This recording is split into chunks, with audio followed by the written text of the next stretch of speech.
Yeah, well, that's just like your opinion, man.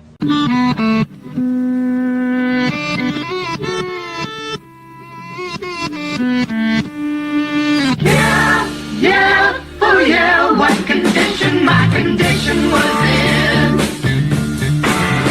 in.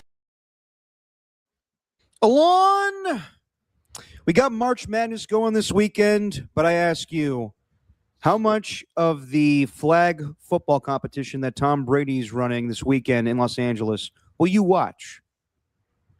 Zero? I don't think I'm going to watch it. If I got that, the choices interest? I mean, it might be on the TV, maybe, but if my choices are that or March Madness, I mean, I'm not going to watch a flag football tournament. I know it's part of the Olympics and maybe I should be gearing up for that, but I don't know. I saw the promo for it last night. Just not. Flag football doesn't really interest me.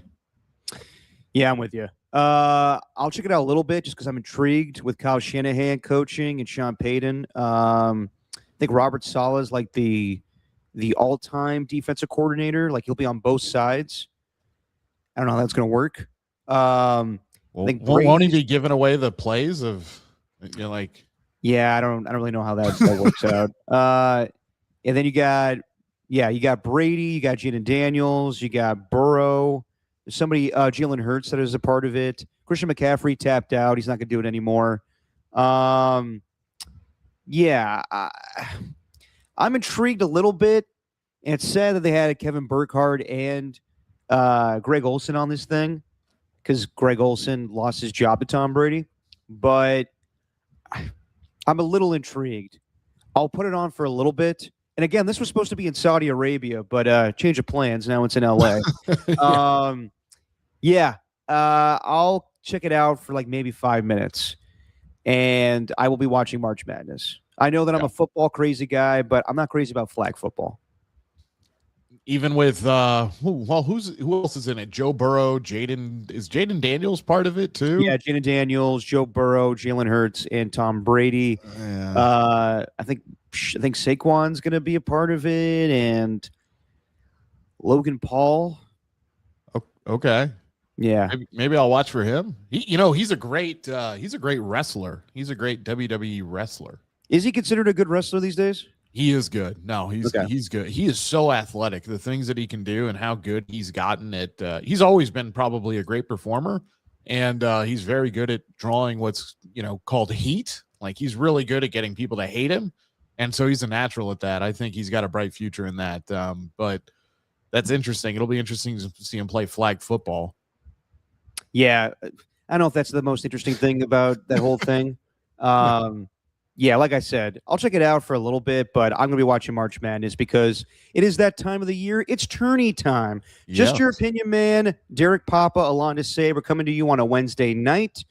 We'll be talking about a lot of things. Yes, we will be talking some football with what happened yesterday with Jaylen Waddle getting traded. That was a move in the works since the trade deadline, and finally the Denver Broncos pulled the trigger on that one. We'll talk about that.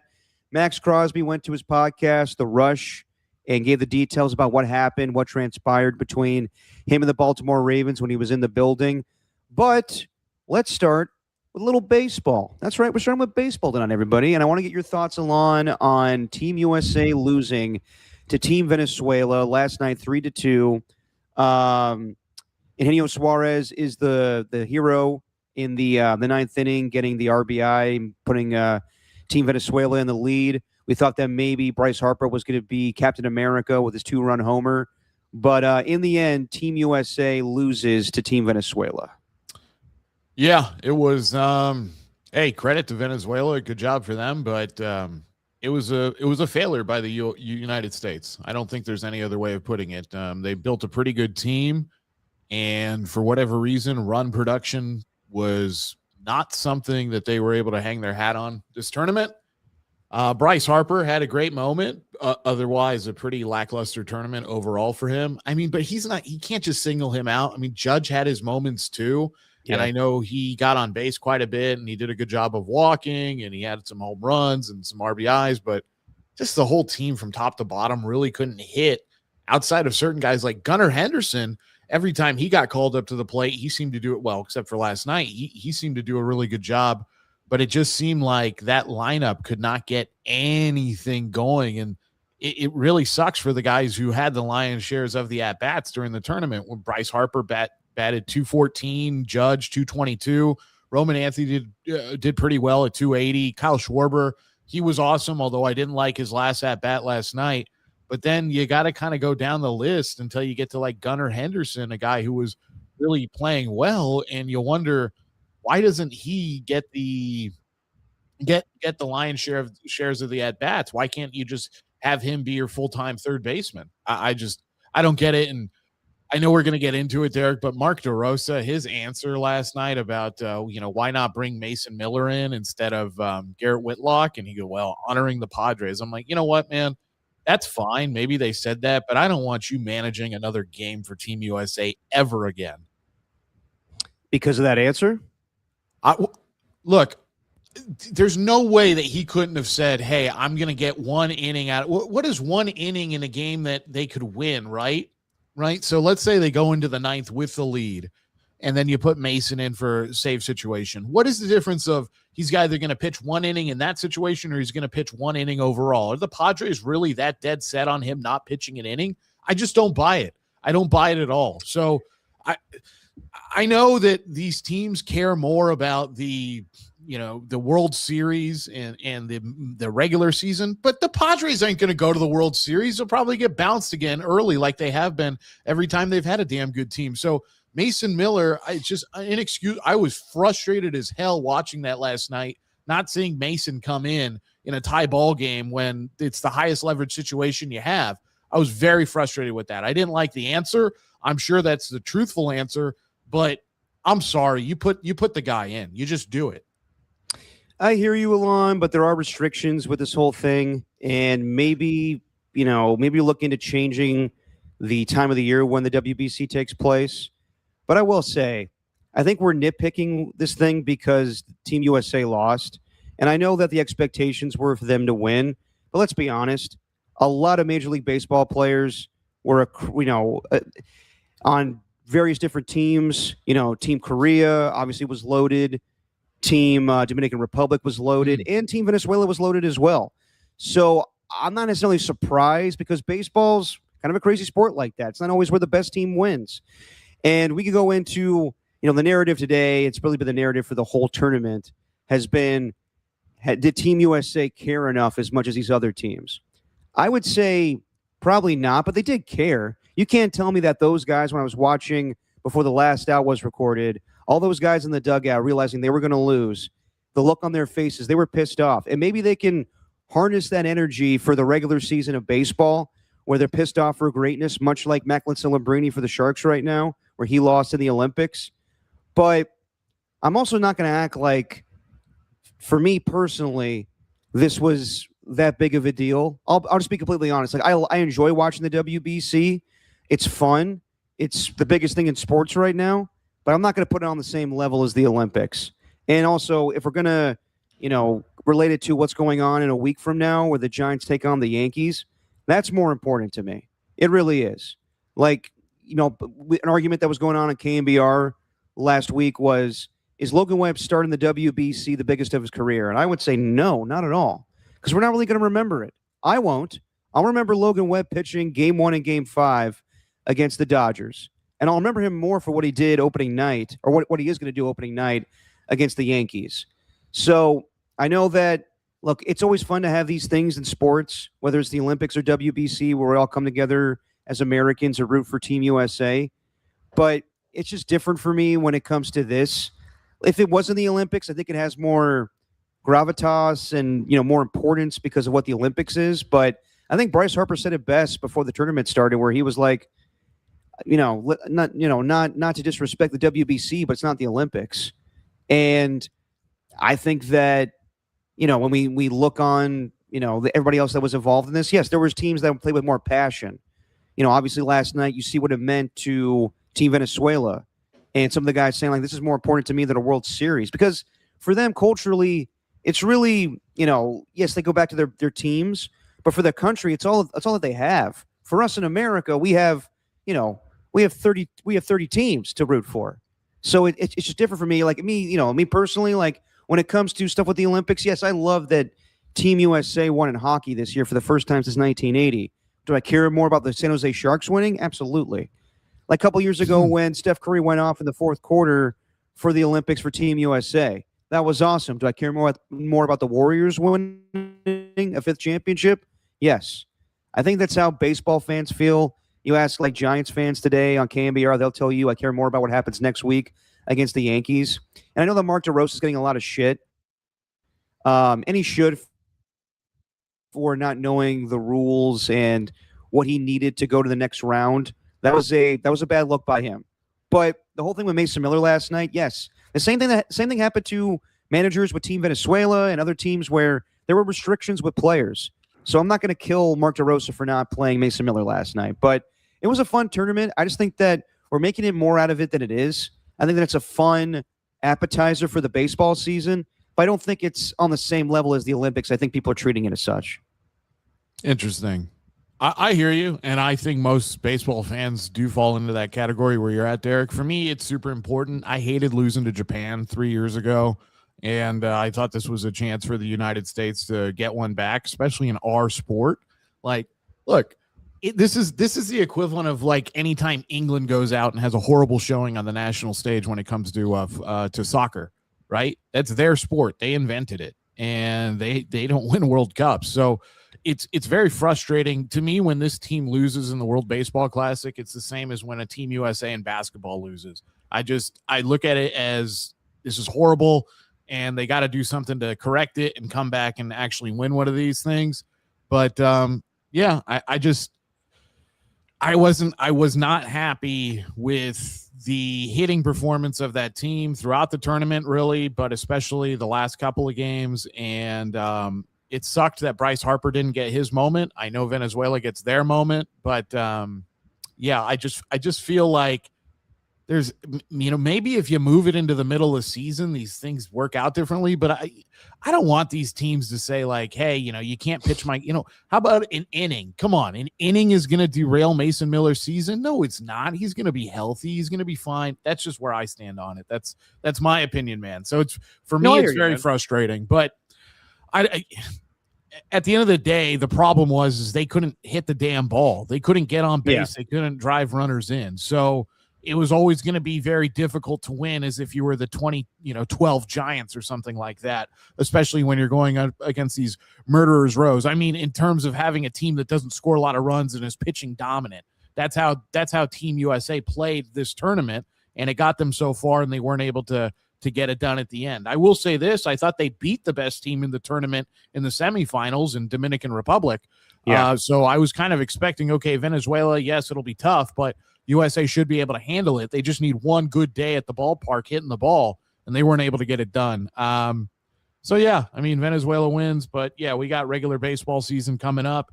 And I do agree with you, Derek. I think most people are very much, hey, the regular season means more, and getting to the playoff, the postseason, and then deep into October means more for baseball fans. But I just thought it would have been really, really nice had the United States been able to pull this out. I hear you. It definitely would have been nice in a year where we saw, Olympic gold with Team USA with hockey. I think we're still, coming off of that high. Yeah. Or we want more of that. And then, that's going to carry over to the World Cup, which I think we should lower our expectations a little bit for Team USA. But so along, but how do you see the World Baseball Classic in relation to the Olympics? Like, do you see it on the same level? Do you see it as, the same importance? Like, I know you say, Team USA, that's like, like Team USA in basketball losing. I think the field, there's more of an open playing field in baseball because there's obviously a lot of Dominican players, a lot of players from Venezuela, a lot of great players from, Korea, where I think there's more competition across different countries. And yes, we should be one of the better teams. But, honestly, since this thing has been, in place in the last 20 years, I think the USA's only won once. And that's not a great thing. And that's probably why they'll move off of Mark DeRosa. I don't know how many times he's managed for them, but they've lost the last 2 championship games, and that's not great. But I do think that's not the same as like Team USA in basketball, where that's cut and clear. They should dominate that. With baseball, it's like, the NBA is an international game now too, but really the, Major League Baseball with, how they, outsource their talent, it is kind of all over the place where I think there is more of an open playing field. No, the margins are much thinner, right, in baseball. I mean, the talent level is, even the NPB is a darn good league. And, for instance, last night, the guy who came in and closed things down for Venezuela, he doesn't play in Major League Baseball. He plays over in Japan. So you got guys who are all over the world, great players. The league is very diverse in terms of all the different countries that people come from. Yeah, the NBA has expanded a bit. There's definitely a lot more Europeans than there ever have been, and the league is becoming more international, but USA still has the clear-cut dominance when it comes to basketball. So you're right, it's a lot closer when it comes to baseball. I just feel, man, it's heartbreaking to lose, in an epic showdown last time around, Trout and Ohtani, and then you have something that's pretty epic as well this past last night, and you're just not able to get it done. So I don't know. And maybe the answer for the United States is not to try to assemble some type of, you're always going to have a super team, but maybe the name of the game is to get more Byron Buxton type guys on your team, guys who can put the ball in play. And he didn't have a good WBC at all, but get guys who can put the ball in play. Get Jacob Wilson on the team. He ain't going to strike out, and he's going to put the ball in play, and he'll get on base. So I don't know. We'll see. I think that people are trying to come up with ways to fix it. I don't even think there needs to be a lot of fixing. I think that the WBC is what it is. And I think that you have to consider with the Olympics, taking place in 2028 in LA, that maybe you need to have baseball incorporated once again. I think that'd be fun. Yes, you would take away from the season, maybe 3 weeks. And I don't know how Major League Baseball fans would feel about that. But I saw people today come up with some solutions, like, maybe we just have minor league players participate because they'll care more. Yeah, but don't you want the best of the best? That's what I want. So I think it's either have baseball be a part of the Summer Olympics once again, or just let the WBC is what it is, and then hopefully Team USA learns from this and gets more motivated. But I really do think it's hard to have the American players care as much as the other countries, because I think they take it for granted, and I think that they really care more about winning for their teams. And yes, you have pride in your country, absolutely. But at the same time, I think these guys are making significant contracts where they do this because they have pride, but at the same time, they really focus on, what they want to do when, Aaron Judge goes back to the Yankees, or Bryce Harper goes back to the Phillies, or Logan Webb goes back to the Giants. I think that's what their prerogative is. So yeah, I think that we're talking about this a lot because it's the biggest thing in sports right now as far as the playing season. But I really don't think there's a lot to change or tweak. Yes, you can get Mark DeRosa out of there as manager, but you're still going to get some guy that, there's going to be restrictions. There's going to be, guys that don't want to participate, or guys that show up for one game like Tarek Skubal and then go back to Detroit or whatever it was, where he still remains on the roster. So the whole thing's weird. Again, I know that it was a bad look with Mark DeRosa. I do not blame him last night for Mason Miller. So if they want to move on to a different manager, by all means, but I think you're still going to have the same problems in place with the WBC. No, I mean, as long as the teams are able to stipulate and very firmly stipulate that, hey, our guy has this limit on him. This is so much very similar to the way summer ball works for collegiate baseball, right? So a lot of colleges will send their guys to summer league teams, and really good leagues as well, like the Cape Cod League out east or the CCL out west. But what they'll do, or the Northwoods League in the Midwest, and what the colleges will do is what they'll say is, hey, this guy can only pitch this many innings during the summer, or this guy can only play in this many games, or here's his at-bat cap, stuff like that. This is very similar to how this works for Team USA, as well as all the other teams in World Baseball Classic. So I don't really know if you can get around that. I just took particular issue with, man, come on. An inning is, and maybe that's not on Mark DeRosa, and he could have totally made the decision to not care what the Padres say, but he would have fractured that relationship. And that wouldn't be good overall for Team USA baseball in general. So, you have to make the right decision there. But I think there does have to be some give from some of these teams, and they have to look at it as what the players, I think, look at it as. It's a premier high-stakes spring training is what it is for a lot of these guys.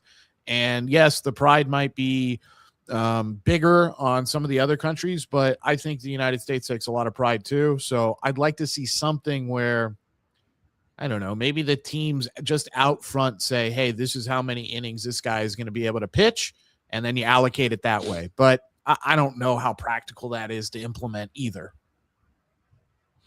Yeah. So, I mean, we'll see. Again, it was fun. I enjoyed watching it. And now we move on to March Madness and the start of the regular season, which crazy to me that we're starting the MLB regular season a week from today with the Giants and Yankees playing each other. Tony Vitello's debut. You got Aaron Judge and all the stars of the Yankees taking on Logan Webb and the Giants. So that'll be fun. And by the way, next Tuesday, I don't know if you'll be free, Alon, but let me know if you could participate. We're going to do a little crossover episode with my buddy Walter Icabalseta with his podcast, Rounding Third and King. So we'll talk Giants and we'll talk the beginning of the MLB season with Walter as we combine Just Your Opinion Man and Rounding Third and King to Rounding Your Opinion Man, something like that. I think that's the title of that. Just Your Opinion King. Yeah, that's not bad too. But yeah, we got a lot of time to talk about baseball. And what's up, Otis Bird and everybody in the chat tonight? Skills Report and Ernie One. Still no Rock a New Era. I guess he's upset. And AJ Cruz. Tell those guys to come on over if they want to. But let's talk about some football and some transactions that took place yesterday. Still, the fuckery has died down. The free agency frenzy. There's still some free agents out there that I'm still interested in. I always fixate on like certain guys that haven't signed yet. I don't know why they haven't done it yet. Like Jawan Jennings seems weird to me. I guess he's stubborn that he wants $20 million a year, but he's not going to make that. David Njoku's one of the better tight ends in football. Had some down years, but still doesn't have a team. I don't really care much about Aaron Rodgers, that whole saga right now. He'll sign when he signs. We got other quarterbacks like Kirk Cousins, Joe Flacco, Russell Wilson. Maybe he just retires. But as far as still some trades that are going down, like today we had a trade with Andy Dalton going to the Philadelphia Eagles. Interesting, where I think there's one 3 quarterbacks in the roster. I don't think that means anything with Tanner McKee. But the one that happened yesterday, Jaylen Waddle. And this was something that almost got done in the trade deadline a year ago, where the Denver Broncos inquired about him, and it was going to cost a first-round pick. They weren't willing to do that at the time. Now they do. They give up a first, a third, and a fourth for Jaylen Waddle. And we know what's going on with the Miami Dolphins. They have a $99 million cap hit from the Tua release. And I don't think they're going to be really competitive. I think that they're going to try to win games. Like, there's tanking by setting up your roster to fail, but you can't tell your coach to go out and lose games. That happens in the NBA. That doesn't happen in the NFL. You just try to sabotage your team with a bad roster. And I think Malik Willis will make them a better team, but I don't really know who he's going to throw to at this point. And they still have Devon A-Chain, so they're still going to try to run the football here. But with the Denver Broncos, that's a big-time move, an aggressive move, and one you can make when you're in the lower portion of the first round of the draft, where it's really just a second-round pick. Yes, it's a first-round pick, but really the type of talent you would get there is second-round talent, and it's better to get a proven receiver in Jaylen Waddle than what you don't know in a rookie. So now they have a pretty good wide receiver room. I'll go into the ramifications of what that means for another potential move. But what do you think about the Denver Broncos giving up 3 draft picks along to get Jaylen Waddle? I think it's a great trade for Denver. I mean, you hit it on the head with the fact that 30th pick is pretty much a second-round pick, especially at the wide receiver position this year. The other thing is, you mentioned the 4th rounder. So what they did is that's a pick swap there. So really, they're getting out of it with a first and the 3rd, and then they just pick swap the 4th. They get Jaylen Waddle, who's a proven commodity, who's a damn good receiver, and it's something that the Broncos have needed. And now Bo Nix has all the weapons at his disposal. So they got Sutton, they got Waddle. I mean, they got a good team and a darn good coach. And Man, if they had this team last year and Bo Nix did not get injured, then I would really strongly consider saying, boy, they would have given the Seahawks a run for their money in the Super Bowl game. Yeah, no, I hear you on that. I think the Jaylen Waddle acquisition definitely helps out the receiving core. There's a lot of guys, the Cortland Sutton's probably the most proven player. They got like Pat Bryant and Troy Franklin. So they don't have like a lot of big body wide receivers besides Sutton. But with Jaylen Waddle, yes, he definitely fits that offense. He could definitely help out Bo Nix as far as the type of offense they run, where it's a lot of stuff that he ran in Oregon, where it's, zero routes, screen routes. And I think that Jaylen Waddle is perfect for that. I don't love giving up 3 picks to get him because he's still a wide receiver. I think a first-round pick's good enough. But on top of that, you have to give a 3rd and a 4th. That's a lot. But you're a team that was in the AFC Championship game a year ago, so you could kind of afford to do that. And it makes our offense that much more dynamic. They were definitely, in the market for a big-time playmaker. They didn't make any moves as far as additions this offseason. Every signing they did was from, a guy that was already on the roster. So they re-signed Alex Singleton or J.K. Dobbins, but they didn't add anybody. There was rumors about them potentially going after A.J. Brown, but that's not going to happen anymore with what they had to give up to get Jaylen Waddle. So, it makes Denver better, and I got to believe that Bo Nix will be healthy by the start of training camp with whatever it was, the broken ankle, the broken foot. So I don't think that's a long-term injury that the Denver Broncos have to worry about. And when you're in the AFC now and you know that the Chiefs are reloading when they had a down year, the Ravens, are reloading when they had a down year, same thing with the Buffalo Bills, you have to keep pace with those teams. And you got to keep pace with the team that you face in the AFC Championship game and the New England Patriots. And they're going to do the same thing probably when we get closer to the draft or post-June 1st with A.J. Brown. That's the thing, too. So we talked about how A.J. Brown was close to being dealt last Friday. There was something where there was a contract stipulation with Devontae Adams where he's going to get a certain amount of money, and the Rams were looking to maybe move him to get A.J. Brown. I guess the Rams were kind of same thing with Maxx Crosby. According to Mike Florio, they were kind of spooked with some medicals with A.J. Brown, and I'm like, this has happened a little too much lately, guys. Like with Maxx Crosby, I understand that. Or sorry, with the Maxx Crosby situation, I don't understand that because it was ridiculous when they made the move and then went back on it. Before the Rams agreed to the trade, at least they have the, I guess, what's the word for it? I'm trying to look for it. But I get they have the integrity to not say yes to the trade before, or they say yes to the trade and then they don't back out of it afterwards because they're not happy with the medicals. At least they have the foresight to be like, well, we're concerned about this, so we're not going to do it. And I got to believe that the Eagles are just going to wait till post-June 1st to make that move. But if Jaylen Waddle is going for a 1st, a 3rd, and a 4th, I got to imagine that A.J. Brown goes for something similar. Maybe not a 1st and a 2nd, but something similar to that. So I think that increases the wide receiver trade market because Jaylen Waddle's numbers, he's a younger player than A.J. Brown. And you know him well, Alon, from watching him at Alabama. But he is 27 years old. Yeah, and my computer's freezing up here, so I'm trying to get the stats for him, but I can't at the moment. Damn it. I got him, Derek, if you want me to read them off. Go for it. Yeah, so, last year he had 910 receiving yards, 100 targets, 64 receptions, and that was on an awful Miami Dolphins team. Still scored 6 touchdowns, but when you look at when that Dolphins team was really high-flying, like 2022, this is kind of the best you can get out of Waddle. 1,300 receiving yards, 8 touchdowns.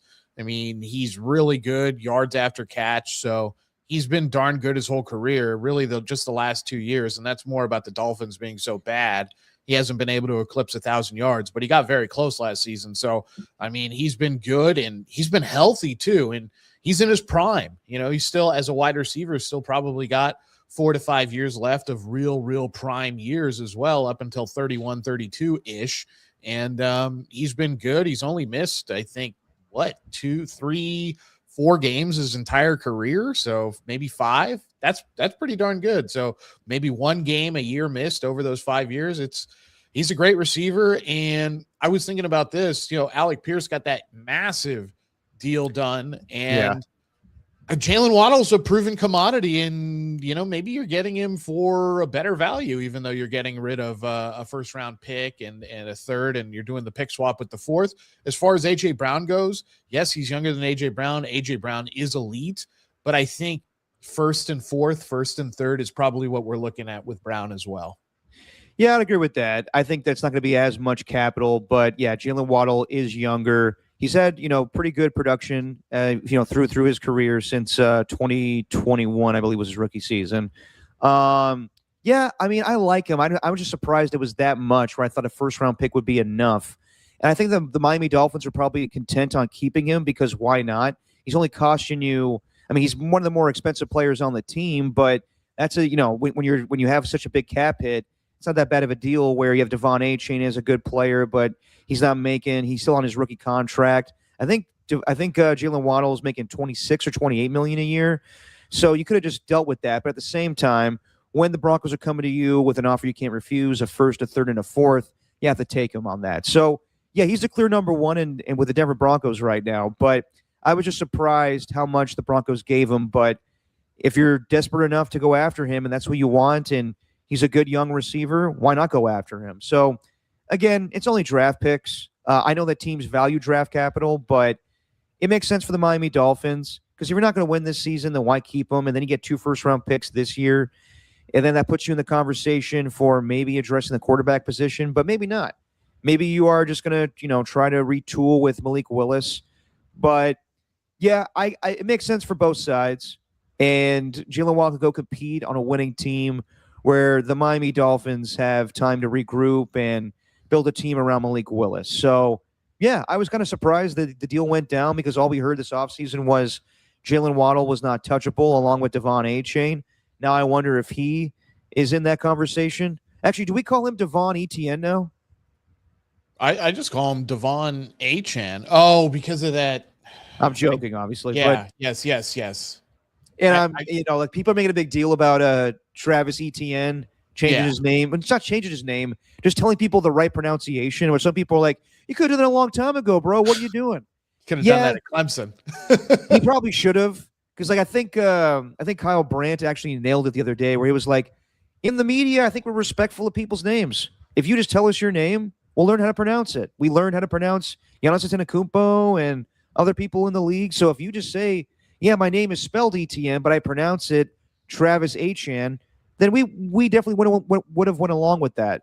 But I do think, like, if people today are like, well, I'm not calling him that. I've already called him Travis Etienne for too long now. I'm like, dude, I can't imagine what, today's generation would have thought of when Cassius Clay changed his name to Muhammad Ali. The guy, that's his name. He went to New Orleans because that's how you pronounce his name. Give him some respect on how to pronounce his name.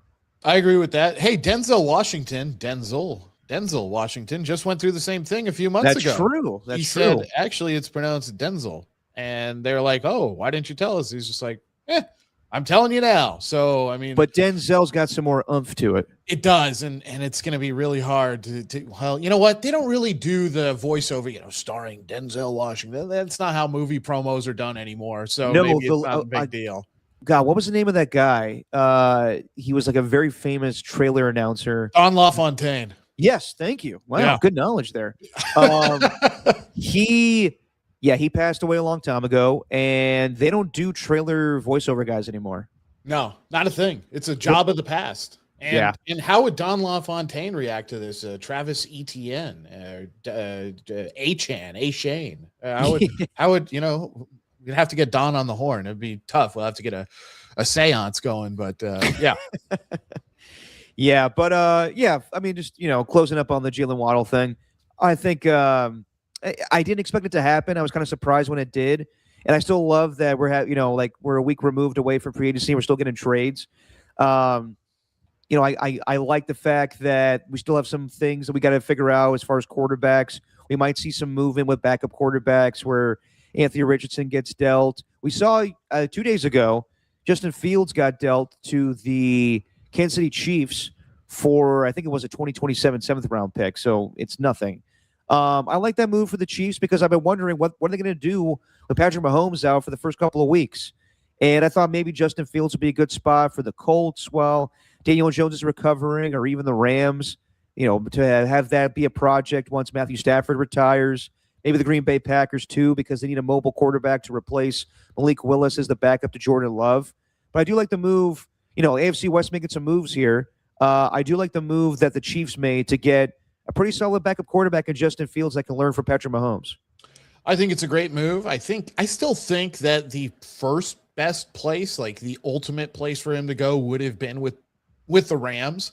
But that being said, I can't complain about him being in Kansas City. I think Kansas City is probably the second best place, and he gets to, operate in an offense where he's got, arguably the best head coach in the league calling plays for him, and he's going to probably get a lot of autonomy and a chance to show everybody what he can really do. So that'll be fascinating to see. And the Chiefs did a good job. They didn't have to give up hardly any. I mean, it's basically a freebie for them. Just take on the contract. So really good move for the Chiefs. And not too much else to say about it. I do wonder how many games he will play at the start, because I think Mahomes is going to be out for at least the first 3 to 4 weeks of the season. I would agree with that one. Yeah. Yeah. So, I mean, is that a handful of games? And, also a really good reliever to come in as well, especially if the Chiefs get back to the kind of their dominance. I don't know if they will, but if they're blowing teams out again, nice guy to go to off your bench so Mahomes stays healthy. And it's a guy that potentially could be in some packages where Mahomes is healthy and you can use Justin Fields in the backfield as like a running back, or have him in there where you could do like a whole weird thing where he throws to Mahomes and then he throws back to Justin Fields. Who knows? Andy Reid's very creative, but I do like that move for the Kansas City Chiefs, because I think just people automatically like, well, Mahomes will start, like whatever, torn ACLs are a thing of the past. People come back. No, there's still a recovery time with that. Not everybody's Adrian Peterson. So, yeah, I think that's a pretty solid move, and you're going to see more backup quarterback movement probably the next couple of weeks here. But, solid move for the Chiefs to get a guy that can fill in for a few weeks once Patrick Mahomes is back from the torn ACL. And then there was a move the 49ers made. Christian Kirk signed with the 49ers, obviously. I think that's a solid move for them. I think that now it pretty much solidifies the wide receiver room. They still could add a younger wide receiver in the draft. I don't know if it's going to be first round anymore, but it is an older group. It's an older team now. The Niners are the oldest team in the NFL. But you got Mike Evans, you got Christian Kirk, and now you need Ricky Pearsall to live up to expectations and really just stay healthy. So if you have those three as a wide receiver set, Evans, Kirk, Pearsall, not bad. They still have Demarcus Robinson, who was very good in that Philadelphia Eagles game, and they can use him in different scheme packages and whatnot. I think Kyle, it varies week to week. One week it was the Kendrick Bourne game, the next week it was Demarcus Robinson. So it just depends on who they're matched up against. They still have some young guys, Jacob Cowing and Jordan Watkins. I think there's definitely more growth for Jordan Watkins. I think Jacob Cowing has a ton of pressure on him to now make the team. I think he could go in the same vein as like a Danny Gray or a Ronnie Bell at this point. But yeah, I think that Christian Kirk, older and did not have eye-popping numbers a year ago with the Texans. He did have a great wild card game against the Pittsburgh Steelers where he caught 8 passes for, I think, like $145 or whatever it was, and a touchdown. So he's still capable of being that guy. And he knows Brock Purdy. I guess they didn't grow up together, but they kind of knew each other in the Arizona sports scene as far as high school. Christian Kirk's from there. Brock Purdy's from there. And obviously Christian Kirk played for the Arizona Cardinals, where he used to torment the 49ers. And they got his huge payday with the Jacksonville Jaguars, where a lot of people in the league thought he was overpaid. And that's where it kind of reshaped the wide receiver market for Devontae Adams and Tyreek Hill. But it's not a big-time move, but it's a solid move by the 49ers. Yeah, didn't have the numbers that he was used to having the last couple of years. I mean, that first year in Jacksonville, he went over 1,000 for the first time in his career. But I think this is all about the fact that he makes their wide receiver room deeper. It's more experience. It's more of a known commodity. Once again, kind of like the Mike Evans deal, even though Mike Evans is a Hall of Famer. Christian Kirk is not on his way to the Hall of Fame. But I think a lot of this had to do with them saying, hey, this guy can still play. Look what he did in the playoffs, had a couple of touchdowns, helped the Texans. So this is a good move for the Niners at a position that they really needed to stabilize, especially after the last few years with whether it's Ayuk, whether it's Debo, whether it's Jawan now. So this is good. They're bringing in some stable veteran presences who still have, I think, a good amount of football left in them, especially Christian Kirk. And I think Mike Evans at least has a couple another good years in him as well at the elite level in terms of poaching touchdowns. And I will say that going from the wide receiving group of Ayuk, Debo, and Jennings to this one, it's much older, but it's guys that are true wide receivers. Like, you know who the true number one is. That's going to be Mike Evans. And then after that, it's guys that get open. It's guys that are man beaters. Like, I keep bringing this up, but the reason Kyle wanted to get Ricky Pearsall is because he couldn't trust Debo Samuel and Ayuk anymore because they couldn't get off man coverage against the Chiefs in the Super Bowl. So that's why I think this one's going to help out Brock Purdy a little bit more. But, yeah, you wanted the youthful receiving core you had once upon a time with those three guys in Ayuk, Debo, and Juwan Jennings. But it all made sense. Debo knew what time it was once they got Ricky Pearsall, and he was checked out that last year with the 49ers. That was pretty clear. With Juwan Jennings, he wants to get paid, like I just said.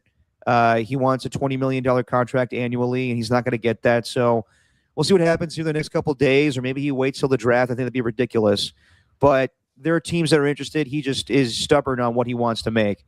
And then there's Brandon Ayuk, who we talked about, I believe, last time, where we still don't know what's going to happen with him as far as a trade or a release, but he's not going to be here with the 49ers. And, you know, does the Mike Evans contract replace a Brandon Ayuk who was making $30 million a year? No, because Mike Evans, we'll see if he's, you know, here with the 49ers for more than one season. It's cheaper, and you're getting a guy you can rely on a whole hell of a lot more. But with Ayuk, there was potential there. I don't know if he was going to be a true wide receiver one. I think he's in the same vein as, you know, a Jaylen Waddle or any of these other wide receiver twos that got big-time contracts. But for Brandon Ayuk, the latest is that the Niners are going to wait to see if they can make a trade with the Commanders because that's a team that wants him really bad.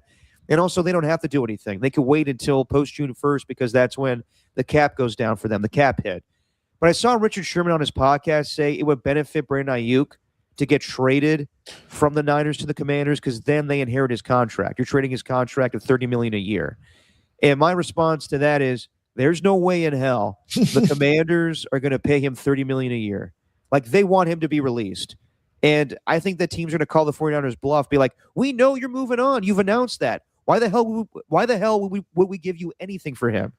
So, no, it's not going to be where, well, you trade the contract and Brandon Ayuk's going to play on his deal. No, that's not happening. It's like, if he was traded, then right away Adam Peters is going at Brandon Ayuk and saying, you have to redo your deal. We're not paying you $30 million a year.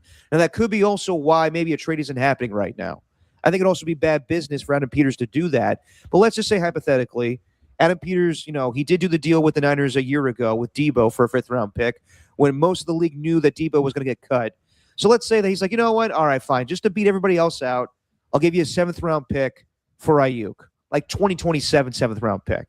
And the Niners say, okay, at least that's something.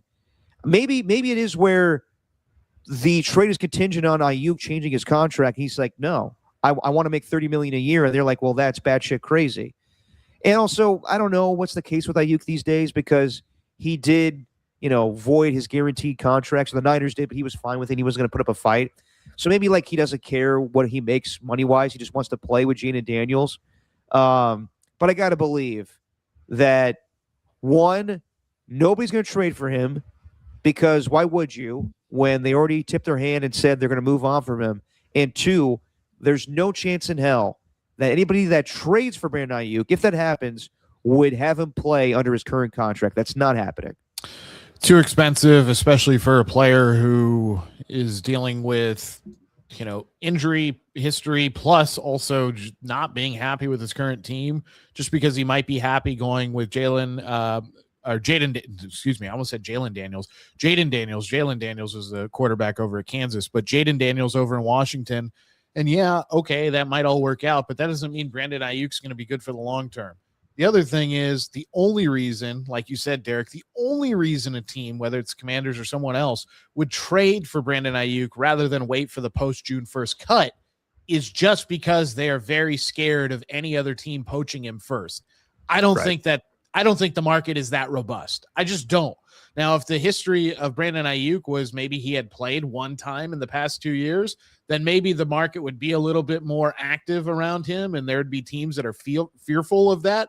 Hey, I don't want to let him go somewhere else. I really want him. I'm going to pull the trigger on a trade. I don't see that happening. The Niners are going to get – I don't even think the Niners are bluffing here, like, because I know you use that term, but they know they don't want him anymore. And everybody else knows. I think the Niners are just saying, hey, if you want to trade for him, I mean, we'll basically give him up for a 6th or a 7th, like you said, in 2027. I just don't think any team's going to do it. I don't think the Commanders are going to do it because they already know. And I don't think any other team is that fearful of another team coming in and going, oh, man, we might get beat to the Brandon Ayuk sweepstakes here. I think it's just going to play out post June 1st. We're going to see him cut, and then maybe a few days later we'll see him signed. Yep, that's what I see happening too. I think that, I mean, the Commanders are the team that's linked to him the most, and that makes sense with Adam Peters and, Jaden Daniels playing with him back in the day. So, yeah, I think that's going to happen. I just think that it's batshit crazy for any team to trade up, draft compensation for him when they know he's going to be released. It makes no sense. Even if it is a future 7th-round pick, why would you do that? Teams are crazy about draft picks these days. I highly doubt that the Commanders make a move to trade him in the end. Okay, another thing I want to touch on, I know we've talked about this ad nauseum the last few podcasts, the Maxx Crosby saga. And, it's over. I think we've all moved on. Everybody's moved on. The Baltimore Ravens, you got me right now, Alon? My computer is definitely acting up. I hear you. You just, your camera's a little stuttery. Okay, all right. Well, yeah, as far as Maxx Crosby, he's moved on. He, put out that post saying that he's committed to the Las Vegas Raiders and could be a Raider for life. We'll see. That could be a move that John Spytek has to make a decision on, along with Mark Davis, as far as the betterment of their team if they're not performing well. But we never got Maxx Crosby's side of the story, and we know that eventually he was going to speak. So he does his podcast, the Rush Podcast, and I'm trying to get this loaded for you guys right now. But he went into detail about what transpired and his whole day with the Baltimore Ravens. Interesting, anecdote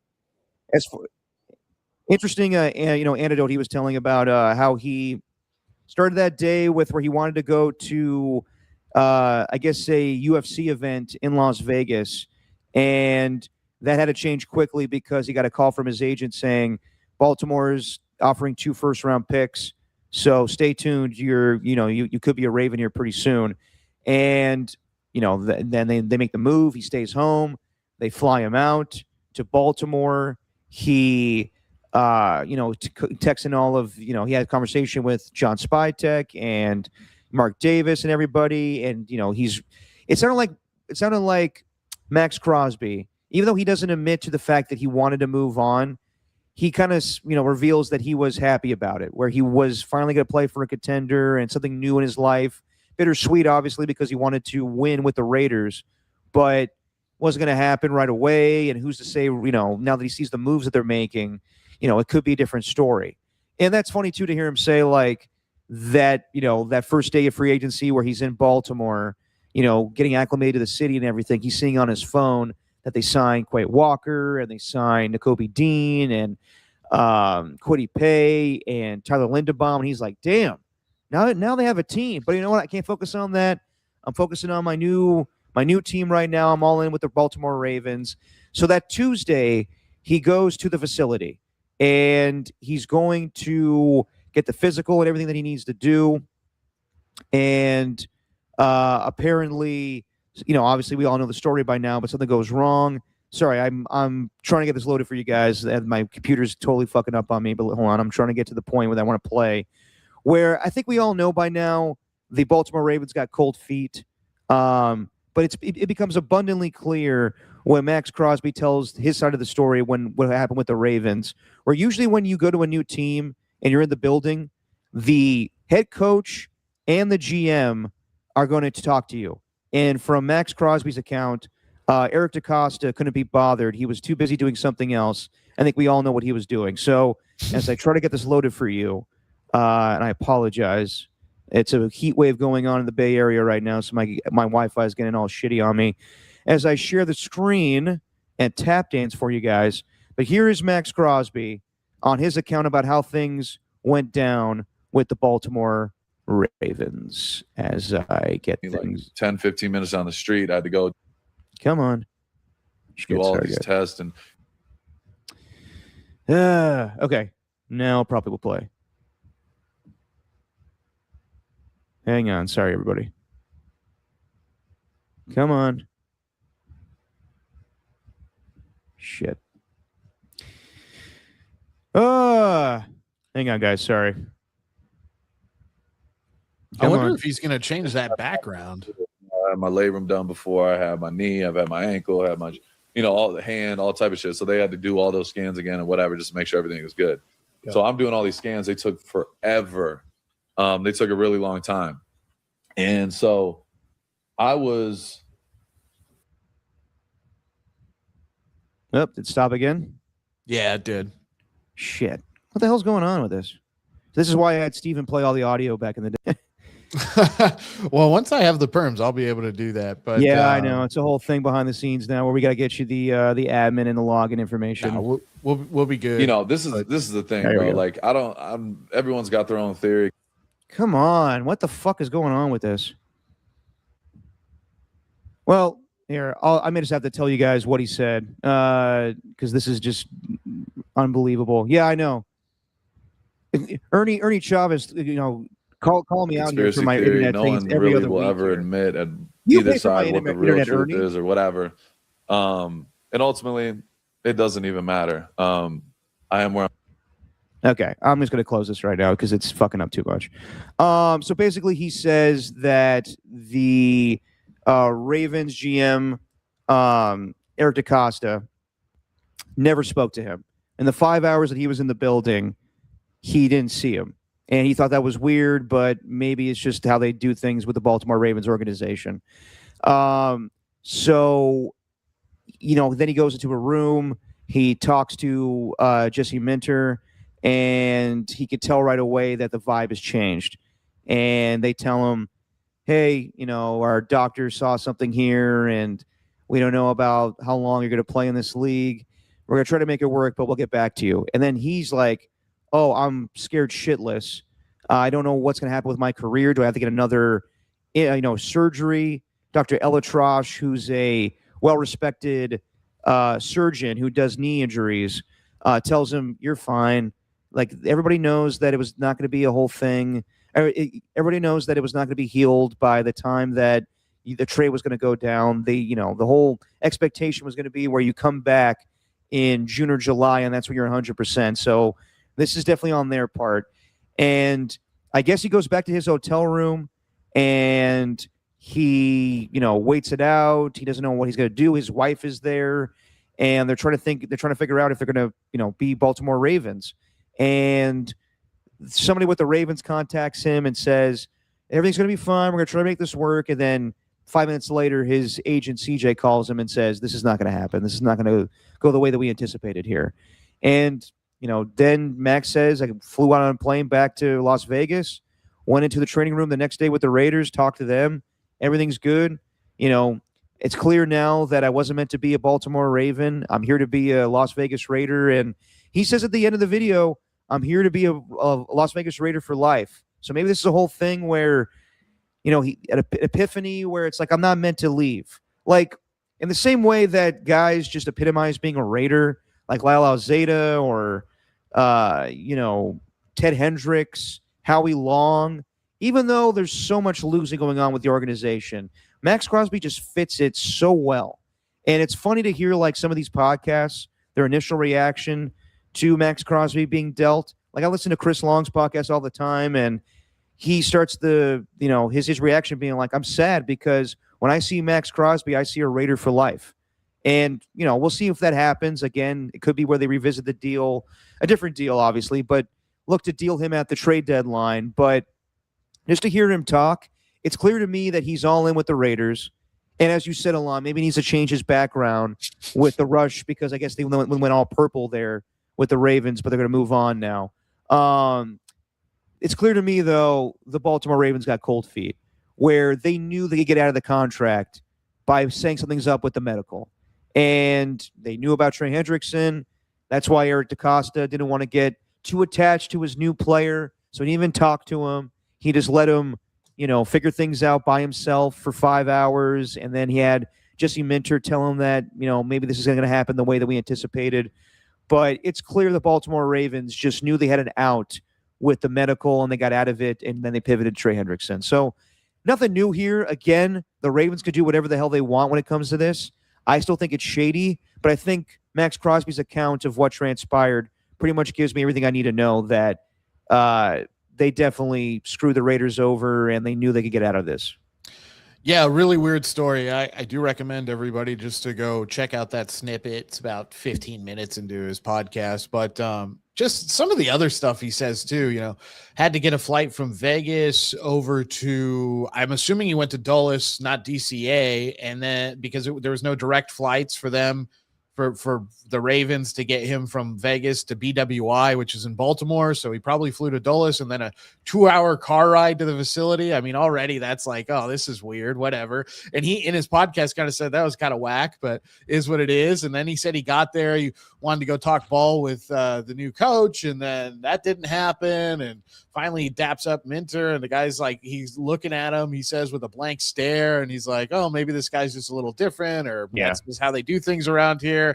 And same thing when he meets the GM, and then they finally sat him down and were like, yeah, there's some doctors who have said some things. And he basically reacted. He said he was terrified because he's like, well, I have like the best doctor in the world for this, and I've been assured that everything's going well. So what's going on? So he said the whole experience was really weird. And so then he said him and his wife went and got dinner, and then immediately went back to the airport, got back around midnight or 1 a.m. in Vegas, and then he was at the facility the next day. So I'm assuming the Raiders and Maxx Crosby have healed most things now, and that weird experience probably spurred things to get healed even a little bit faster. And that's where we're sitting now. But yeah, the details are really odd, and I can't imagine what that's like. You think you're starting this whole new beginning and all these new things in a new environment, and then everybody's walking around like you're a dead man walking, basically giving you these weird stares. And then it's like, oh, by the way, we're not trading for you. So, yeah.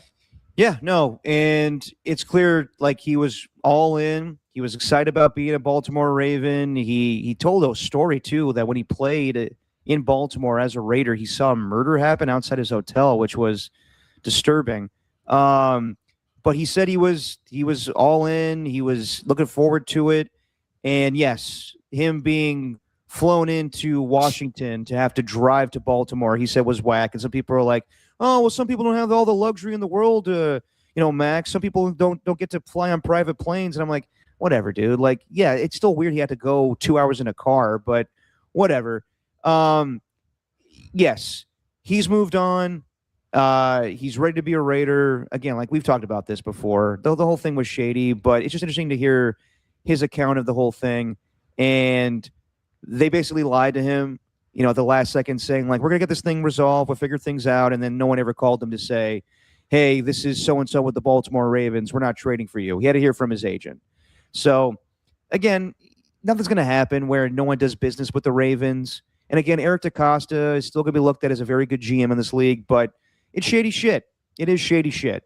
And I still am going to stand on the fact that you should not trade 2 first-round picks over the phone if you're going to back out of it later on, because that's too much draft capital to change for, or change the fortune of a team like that. The Raiders were banking on 2 first-round picks in this upcoming draft.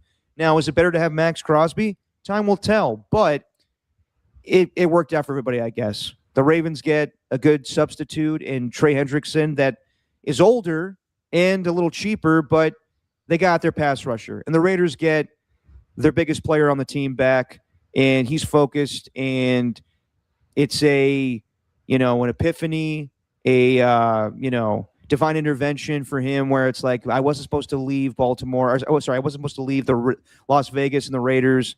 I was supposed to be a Raider this whole time. I was never meant to be a Raven. So he's all in. And I think, anything else that happens with the story, I've moved on. It is what it is. Maxx Crosby is going to be a Raider for the 2026 season. We'll just see what happens after that. Yeah, I mean, that's pretty much the story. I think the next time we really start hearing Max's name in terms of any kind of trade stuff is maybe when the season starts. But I think the percentages of that are going down by the day. And you mentioned, Derek, this works out perfect for everybody. Yeah, it probably does. The Ravens get their picks back. They're able to go get Trey Hendrickson, which is a good consolation prize, even though you did say he's older, which is true. But the Raiders got to this is so funny how this works out. They were not going to spend all the money that they spent in early free agency, and they thought Maxx Crosby was going to remain on the team. They just weren't. Even though they had the cap to absorb all that, they weren't going to do it. So when he's gone for that 48, 72 hours or whatever it was, the weekend and a day, basically, in their minds, he's gone, and they got 2 first-round picks. They go, okay, now we can load up. So they do that. The trade goes, it gets nixed. He comes back, and they're like, well, I guess we're just going to spend the money anyway. We got the cap space to reabsorb his contract. No big deal. We had Q on. He kind of echoed the same thing. They would never have gone out and spend that much money. They would have spent money, but they wouldn't have spent north of $250 million in free agency. So it works out perfectly for everybody, and I think it works out really well for the Raiders. Yeah, no, I agree. So everybody's moved on. I've moved on. I'm kind of tired of talking about this whole thing. I'm with you guys, but it's just fascinating because it's something we've never seen on this level before. Yes, we've seen teams fail players on physicals, but in the NFL, that rarely happens. It's happened a handful of times. And again, really with the Ravens, there was Ryan Grant. There was another situation I can't think of at the moment. Michael Brockers. And the Raiders had this happen too with Roger Saffold, but never with a trade. That's where this is obviously shady. And I'm still kind of pissed that Eric DeCosta was able to do this because it was the biggest move of the offseason. And then he just gets to say, nope, sorry, didn't feel like doing it. And if, your boy Q, our guy Q, that joined us on Sunday from Raider Nation Radio, saying that the Chicago Bears offered 2 first-round picks for him, he would be a Bear right now. They would pass him on the physical. So, again, that's where I say it fucks over more than just the Raiders. But, again, the Raiders get their player. He's happy. Everyone's happy. So you move forward. As far as everything going on with sports, that's about it. We'll be back on Sunday. And I guess we can react to some of the stuff happening in the first round of March Madness. Did you fill out a bracket, Lon? I did not. I did not fill out a bracket. But, hey, Texas, your Texas was able to get through, buddy. They did. I did not see a second of that game, unfortunately, but I was having a good time last night at the Market Street St. Patty's Day celebration with Rick Tittle and my guy Danny Dunn working the board for us at KMBR. You remember those days, Alon, where there was the celebration outside of Schroeder's? That was so much fun. I used to love those St. Patty's days. And then, maybe a little later as the night progresses, you go down, I forget what that old Irish bar down like one of those alleys is where the ceiling is about 6.5 feet up. So it's barely tall enough to be in, but there's some good places down there. But yeah, I remember those days. Those were fun. Yeah, no, we had a great time last night. But when we went to Royal Exchange, shout out my guy Brandon that was hooking us up with some free drinks. Thank you, Brandon. We were watching the end of the WBC, and then we switched over to the Sharks game. Sharks were down 3-1, but came back, and then by the third period, they got 2 more goals, and they lost to the Edmonton Oilers. Did not get a chance to see Texas and NC State, but yeah, I filled out a bracket, and Mac Van once again telling us Arizona will win it all every year according to my bracket. Are you an Arizona fan, Mac Van? That rhymed. I filled out a bracket for KMBR yesterday. I kind of went chalky, but I do have Arizona and Duke meeting in the championship game. I guess my Final Four, I should tell you, because that's the usual go-to thing for everyone's predictions. So I have Duke, and they're the best team in college basketball this year. I'm not a huge college basketball guy, but it's fun to fill out a bracket. So for my Final Four, I have Duke, Florida, Arizona, and Iowa State. And then I have Duke and Arizona facing off in the championship game, and I have Duke winning it all. So Michigan gets bounced for you. Michigan does get bounced for me, yes. Okay. So Iowa State probably meets up with Michigan at the end of the Midwest there, and then Iowa State takes it. I also have McNeese going on a little run here, but not far. Okay. Yeah. We'll see. I just like the name. It's kind of, I judge things based on the names too. Like years ago, like the team Bradley that got into the March Madness tournament and NCAA tournament, and just fun. Like George Mason years ago. I remember that when I was in high school. Did George Mason make it to the Final Four or Sweet 16, whatever it was? I remember that they did make a deep run. I think it was the Sweet 16, maybe the Elite 8, but yeah, it was definitely the Sweet 16. No, a lot of fun. So we'll be watching that this weekend. So that's the biggest thing that will take over sports the next couple of days here, and then we got the start of the Major League Baseball season. But I want to react a little bit to the Academy Awards, the Oscars that went down on Sunday night. And I got to be honest, I missed the first 30 minutes of it because it started at 4 o'clock. And I knew that in the past, but for whatever reason, I just assumed most things on the West Coast started at 5 o'clock because 8 o'clock Eastern. But yeah, I missed the first 30 minutes. So I went back and watched Conan's monologue. Thought it was hilarious, his opening sketch where he was the woman and Gladys from Weapons. Did you see Weapons, Alon? No, I never saw Weapons. I figured you would dig it because it's a horror movie, but it's one of the better ones that came out this year, I guess. Yeah, no, I did. Came out this last calendar year. I didn't see it though. I heard it was good. It is pretty good. Josh Brolin's in it, right? Josh Brolin's in it. Ruth, if you know her from Ozark, she's in it as well. But it was a pretty well-made movie. The dude that was part of The Whitest Kids You Know, like now we got comedians making horror movies like Jordan Peele, and I think his name is Zach Kreger. But he made Weapons. And yeah, anyway, Conan does a whole sketch at the beginning of the movie or the beginning of the Academy Awards where he runs from movie to movie where these kids are chasing him. If you know Weapons, that's the scene from that. But he did a great monologue, a lot of funny jokes. Conan's my guy. Some people, don't like his style of humor, but I love it. I love the sketch he did with Sterling K. Brown where they're making fun of the fact that Netflix is having some of their material emphasize plots over and over again. So like what's going on because people are on their phones all the time now.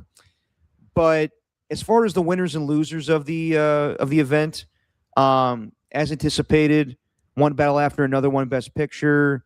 Sean Penn won Best Supporting Actor, and he was somewhere else. I think he was at the Ukraine. And, he's actually doing important things, but I also just think that Sean Penn's just kind of a douche. That's just me personally. Yeah. So I think he gets his third Academy Award, though. He had the other two for Milk and Mystic River, and he gets this one for One Battle After Another. The biggest surprise to me was Michael B. Jordan winning for Sinners. And Sinners was a very well-made movie. I enjoyed the hell out of it. Top 3 movie for me this last year. If I had to say, it was One Battle After Another, Marty Supreme, and Sinners. And I loved how Sinners was an original idea and came from Ryan Coogler, Oakland's own, won Best Original Screenplay. He definitely deserved that. I'm not saying Michael B. Jordan didn't deserve Best Actor. I'm just surprised he won it because Timothée Chalamet was the overwhelming favorite. And people are telling me I'm crazy that he lost the award because he spoke out against the opera and ballet. And maybe it's because, weeks in advance, they actually vote on this. It's not like oh, did you hear what Timothée Chalamet? We have to take the award away from him. But I don't know. I just thought it was kind of weird that out of nowhere, Michael B. Jordan didn't win a lot of other awards. So it was kind of just out of left field that he won this. And I'll be honest, I watched it again the other night, Sinners. Really, really good movie. I don't think Michael B. Jordan has an Oscar-worthy performance. He plays 2 different characters, but that's not enough for me to believe that he deserved. Yes, he deserves it because he won it in the end. But I thought that other actors like Chalamet and DiCaprio and even Ethan Hawke that was in Blue Moon, I thought were better performances. But he won it. All the credit to him, and he celebrated by going to In-N-Out afterwards, and that's pretty cool.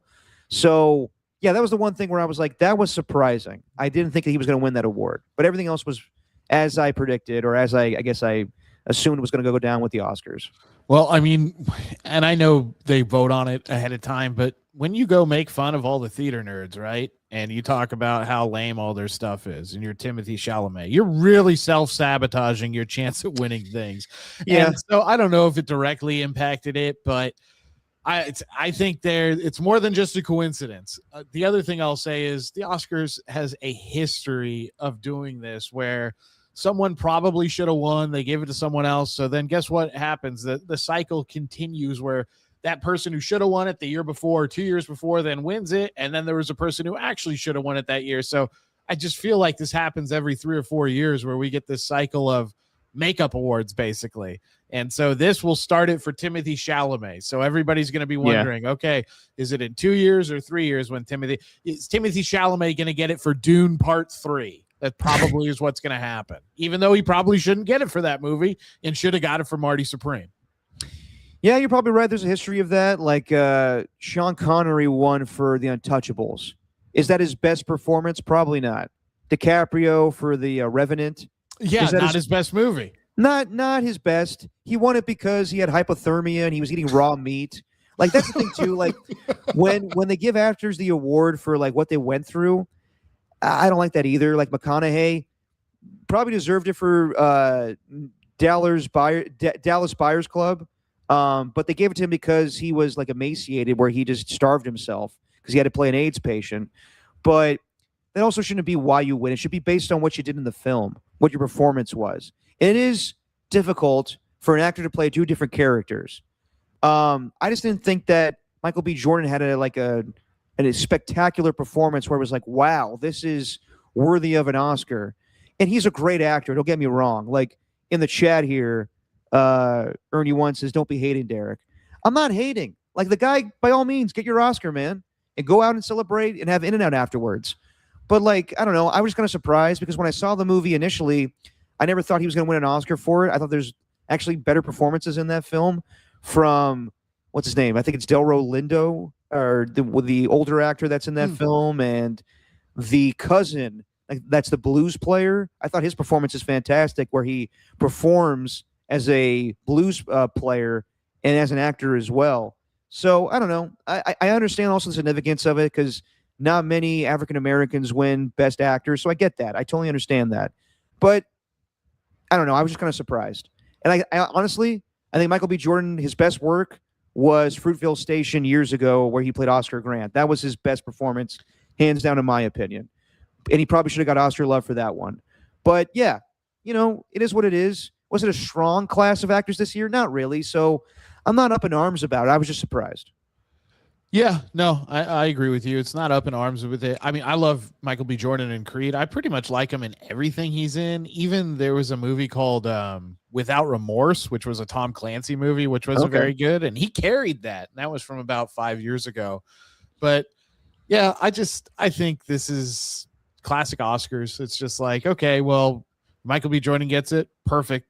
Definitely deserves it. I just don't think he was the one that was originally going to win it, and now they're going to have to figure out a way to get it for Timothée Chalamet. I thought the other interesting winners, or I guess not winners, like I was very surprised that Frankenstein didn't get. It did get for best makeup and best production design, but it a lot of behind the scenes stuff.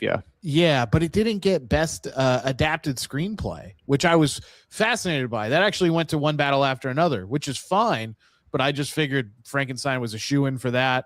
F1 got best sound, so they did walk away with something. Yeah, where Marty Supreme didn't get a single award, and I was surprised by that, considering it was a really good movie. But yeah, I haven't seen Frankenstein, so I can't really say, but I need to check it out.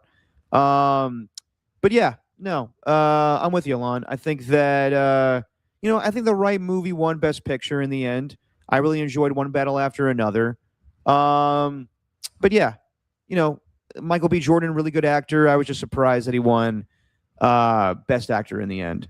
Real quick here before we sign off. And sorry, just my thought was that maybe they get, some like helping out Timothée Chalamet win another award because he didn't get this one for Marty Supreme. I'm not up in arms that he didn't win. Like I could care less, honestly. I just think that it would be lame for him having an opinion about the opera and ballet where they would take that away from him. But I think that's just me being, conspiracy theorist here. Like, I don't think it probably would have changed much. I think if he won the award, they would have given it to him. So at this point, I don't think they're going to like make good, years from now and be like, okay, you deserve this for Marty Supreme, or we screwed you years ago because you made a statement about the opera and ballet being boring. So I don't know. I'm not like, oh, Chalamet was robbed by any means, but I just thought it was interesting that stuff came out and then he doesn't win. But I don't think maybe the two are linked. All right, last here as I'm rambling with Oscar talk. Mac Van brings it up here. Congratulations to Afro Man for his win in court today. Lemon Pound Cake is a banger song by Afro Man. I don't know if you heard. I didn't know about this until today alone. We talked about it on my show. You know Afro Man, right? Because I Got High and of Cold course. 45. Classic songs. He made a song called Lemon Pound Cake where he recounts what happened to him years ago, or maybe recently, where the police came into his house, raided his house. They thought that he was, trafficking drugs, and that did not happen whatsoever. So he made a song about it. He made a music video using his own surveillance footage of the cops coming in and basically being terrible to him. And the cops sued him. And he went to court and defended himself and had great lines. I wish I wrote some of them down. But, yeah, Afro Man won the case today. Good on him. And the song's hilarious, too. It's just, it's ridiculous that the cops sued over that, where their likeness was used, or not likeness, but their actual images in video were used in his music video. And I'm like, if you're going to raid the guy's house and nothing happens, he's allowed to do what he wants with his own footage. Yeah, no, and you're a public officer, you're a public servant, so there's no reasonable expectation of privacy in that situation. Also, how about not raiding people's houses when there's nothing going on? So yeah, cheers to Afro Man. I love that. Good for him. And I think every high schooler or middle schooler, at least in our age range, Derek, was like, "Yeah, Afro Man's the shit." We all very love Afro Man. Yeah, come on. I didn't know he made as many albums as he did. I didn't either. He puts out he's like E40, where 40 puts out maybe 2 albums a year. Afro Man's been doing that since the early 2000s. So I know a lot of his songs. I mean, I shouldn't say a lot. 3 that we all if you were a kid growing up in my era of high school. It was Because I Got High, Colt 45, Palmdale. That's about it. I think Colt 45 is actually called Crazy Rap. It's a different song called Colt 45, but we all refer to it as that because it has that in the chorus. But yeah, good on Afro Man. I gotta check out his new album and this new song, Lemon Pound Cake. There was one thing, Derek, when you mentioned, not to get back fully into Oscar talk, but about actors who go totally in on method, hypothermia, like Leo DiCaprio did, or starving, like Matthew McConaughey. And it reminded me of this story. So Dustin Hoffman, when he was filming Marathon Man, Laurence Olivier is also in that movie. And Dustin Hoffman had stayed awake for 72 hours to prepare for a scene, to try to look tired and, kind of paranoid and all this kind of, sleep deprived and haggard. And Laurence Olivier said to him, "Why don't you just try acting? It's much easier."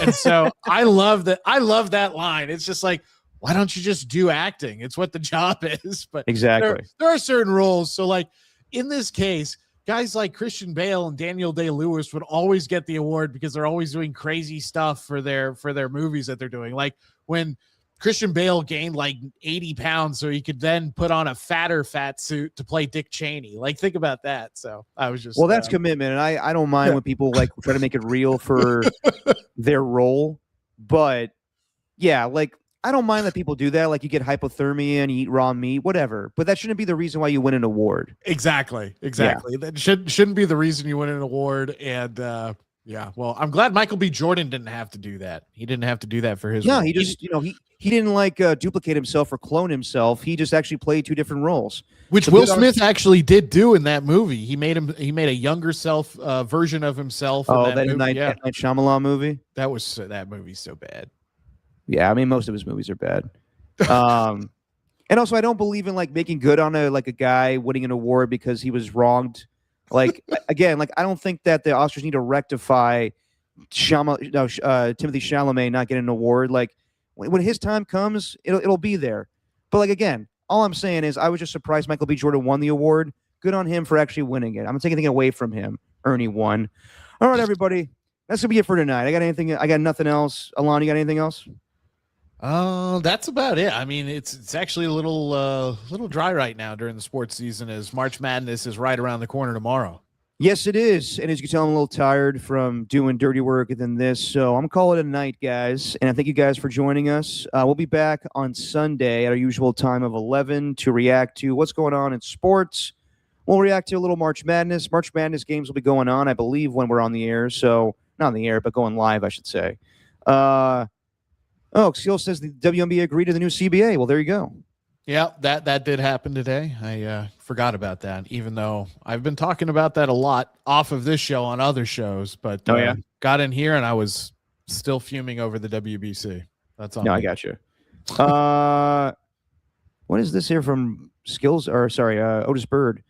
For real, hoping he gets some time of award for the Urkel character. For Jaleel. For Steve Urkel.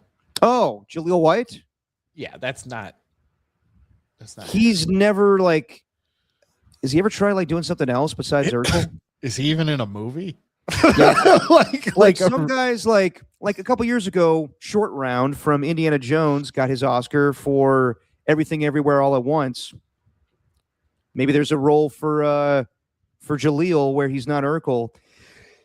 Excuse me.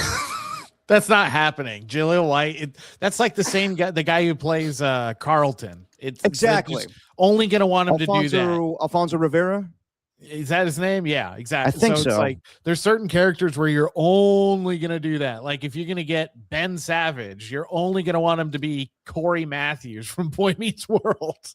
But it should be like where that happens like once a year, where somebody that was like a typecast, actor that was known for one role gets an opportunity to be like, their Oscar moment, their Oscar role. And we get like one of those movies a year and we actually see like which ones actually get Oscar love. Oh, that'd be kind of interesting. Yeah. I like that. I like that idea. And I hope they have to do like a really like super emotional movie too. Like when Brendan Fraser did The Whale.